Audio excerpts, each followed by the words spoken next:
Je suis Antoine Pimor, je m'occupe de la coordination des partenaires sur tout ce qui est la logistique en fait, et la mise en place de tous les protocoles de partenariat après leur négociation et leur acquisition. Et mon métier en fait, c'est de faire en sorte que chaque partenaire se sente à l'aise et soit du mieux possible accueilli au sein de notre tournoi et de notre événement.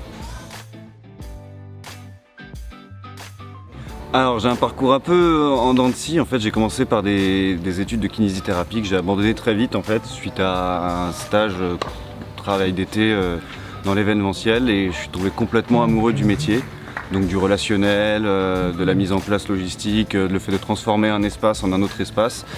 Et du coup, j'ai complètement changé de voie pour m'orienter vers des études de communication et de plus en plus spécialisé dans l'événementiel. Et après, donc du coup, j'ai décidé de m'émanciper de tout ça parce que j'avais envie de vivre mes propres projets, de décider de mes propres projets, de là où je voulais amener mes clients et moi où je voulais aller personnellement.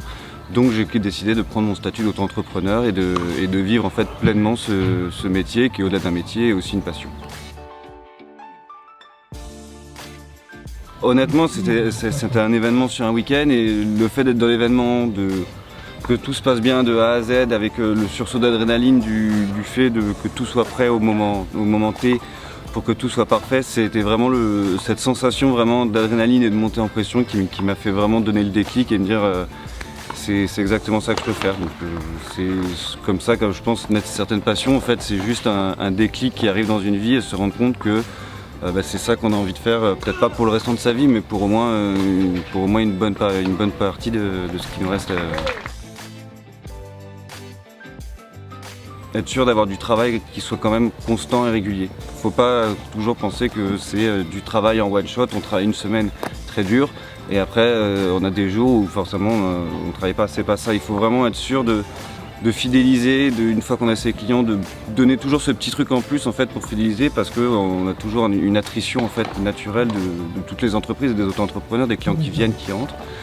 Et donc voilà, faut être un réseau solide de base, autant en amont qu'en aval, donc autant que des clients que de prestataires, sur qui on est sûr de se reposer et sur qui on crée des relations de confiance. C'est que c'est un métier où on travaille tous ensemble, donc sur un événement on rencontre énormément de personnes. Donc en fait mon réseau va aussi devenir mon réseau de mon voisin, et en fait on va avoir un effet boule de neige normalement où en fait le réseau grossit. C'est exactement ce qu'on essaie de faire sur ce tournoi depuis 8 ans, c'est d'avoir en fait un réseau de partenaires qui se crée des synergies entre eux, et que le réseau de l'un peut devenir le réseau de l'autre et grossir petit à petit.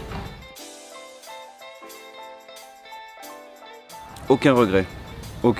Vraiment non, mais même si ça a été dur, même s'il y a eu la pandémie, aucun regret. Le fait de se sentir émancipé, de vivre pleinement ses projets. Je dis pas que peut-être plus tard je retournerai vers une activité de salarié, mais maintenant je n'ai aucun regret d'avoir pris cette décision au niveau professionnel, mais autant au niveau personnel.